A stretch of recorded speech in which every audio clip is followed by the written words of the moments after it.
Hi, my name is Ashley, and I'm a social worker here at the KU Alzheimer's Disease Center. Welcome to this week's Mindful Minutes, where we will be talking about brain games and incorporating them into our lifestyles. I will be providing my contact information at the end of this presentation for those of you that have further questions on the topic. So I'm going to share my screen so we can get started.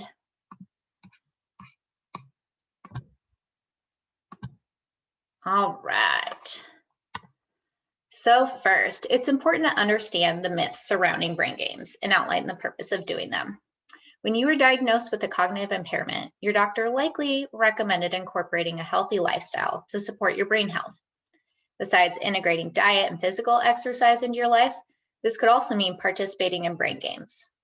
Some studies support that by staying mentally active, it may help to maintain your current brain functions and delay any decline. I want to emphasize, though, that this won't reverse cognitive changes, but may protect your current mental faculties longer than if you weren't engaging your brain in any stimulating activities, which isn't too surprising of a concept. But there are some limitations to doing brain games. You can't do brain games for hours every day to try to delay further decline. There's a time cap to when doing them is more harmful than good. Just like with physical exercise, you can't work out all day to get stronger. Your body needs rest and recovery to continue to make gains. So for brain health, it's about finding the comfortable medium where the games are enjoyable and help keep you mentally active as part of your routine without overdoing it. Now, I don't want you to view doing brain games as just another thing on the to-do list after receiving a diagnosis of mild cognitive impairment or early stages of dementia. Truly, the purpose is to help aid bolstering your current strengths and abilities rather than focusing on what you've lost. Our brains are very sophisticated, so just because one aspect of your brain function is impaired does not mean that all executive functioning is lost and you can't do anything. We're far more resilient and capable than that. So now that we have a clear outline of what brain games are and what they are not, let's talk about the importance of mixing up the games we do. So it's great to practice a task to grow in proficiency, but when it comes to brain health, variety is even better. Brain health isn't that different from physical health, and you'll hear that over and over in this presentation. So to build strength or achieve a fitness goal, you don't just do the same thing over and over. You give your body a variety of workouts to optimize overall health. Someone might decide to do push-ups every day and get really good at them, but by doing so, completely ignore other aspects of their physical strength, such as flexibility, from incorporating stretching or yoga into their fitness routine. In the same way, you don't want to just strengthen one aspect of your brain. You want to be strong in as many aspects of brain function as you can. Some of these functions include memory, problem solving, recall, concentration, language, logical thinking, and spatial awareness and understanding. Some functions may come more naturally, and you don't have to work as hard to test them. When deciding on what brain games are best for you, it's beneficial to have some self-awareness or seek help from someone who knows you well to decipher what your strengths are and what areas to focus on. You may choose more challenging games that address your strengths. It may start at a beginner level for games that target your less natural areas of function. You just don't want to get bored from doing the same game over and over again and target the same brain function. Try to think about a variety when looking at your brain games. So let's jump into it and talk about the types of brain games you could try. There's so many games outside of what you would typically think of are brain games. What people commonly think of when we say brain games are word and number games, such as word searches, Sudoku, crossword puzzles, and solitaire. These are great independent activities to do and are easy to access. But if these aren't games of interest to you, there are more options. There are matching games, such as card games appropriately called memory or concentration. You could do a brain teaser, such as trying to solve a Rubik's Cube or come close to doing it, or deciphering riddles. A common riddle book is called Joggin' Your Noggin and can be found online or in any stores. But again, there are many riddle books out there as well, so it just depends on what suits you best.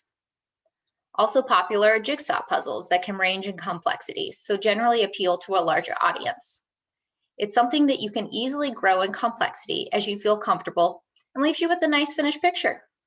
Many people enjoy puzzles too because it allows them to do something enjoyable with others.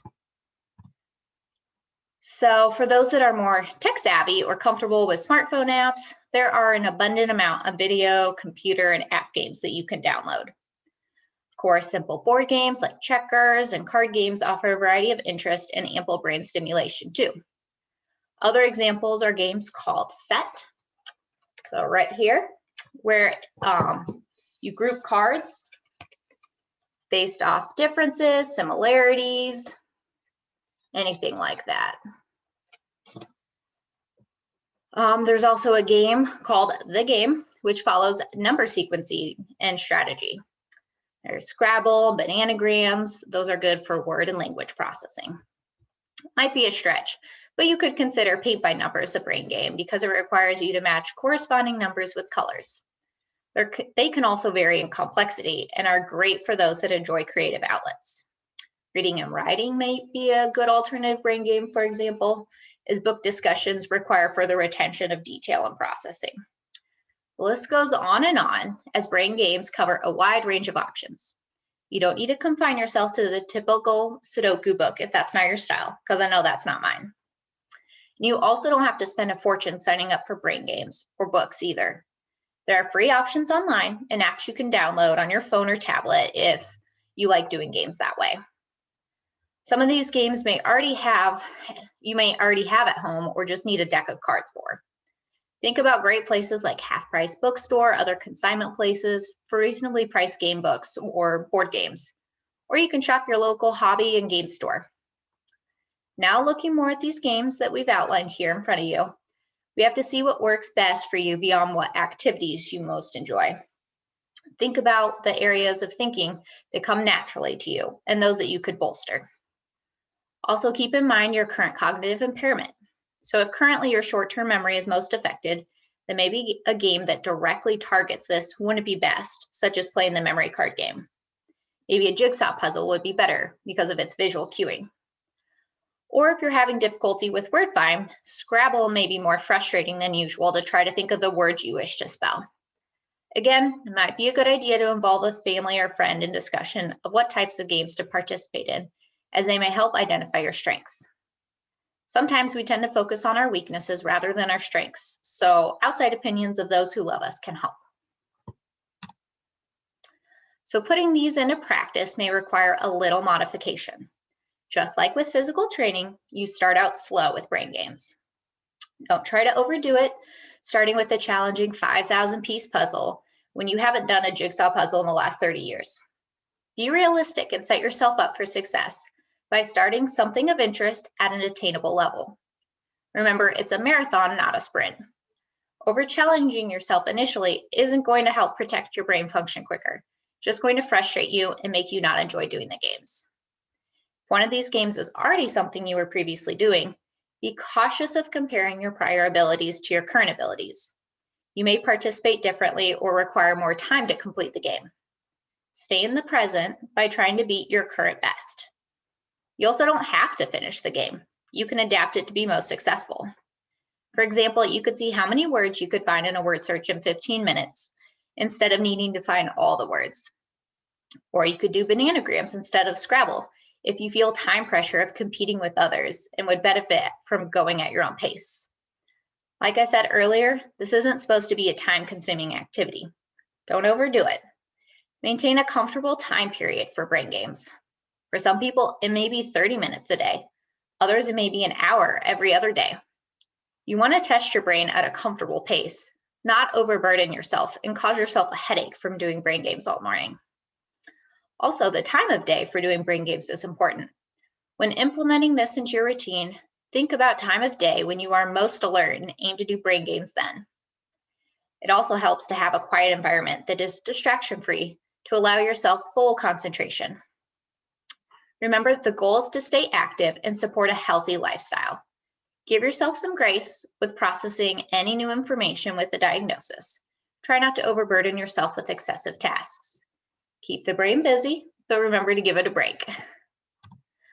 So this was a lot of information to consider. So I wanted to go over an example I created for what my brain game plan would be. I've identified my strengths at being good at looking at something and remembering it well, and also doing problem-solving activities well. I do struggle to concentrate for long periods of time and feel some performance anxiety in a group if I don't feel as confident in what I'm doing. So with this in mind, I chose a possible brain game to be the memory card game, or maybe doing a more challenging jigsaw puzzle like a 1,500 piece puzzle, and maybe even some riddle books. I could also do the set game, which I showed earlier, and work up to playing with others since it has the option of being multiplayer too. Or I could do bananagrams and work up to playing with Scrabble. For those who don't know what bananagrams are, it can be played like a one-player Scrabble, trying to come up with as many words with the letters provided. So I'm not going to overwhelm myself by doing all these games at the same time. On further evaluation, I've selected the jigsaw puzzle and bananagrams. To mix it up, I plan to alternate days for activities and try to stick with about 30 minutes each day. I also know that the best time of day for me is mid-morning after I've had my coffee and the opportunity to wake up more. My dogs are also ready for their mid-morning nap by then, so they won't be barking and being disruptive.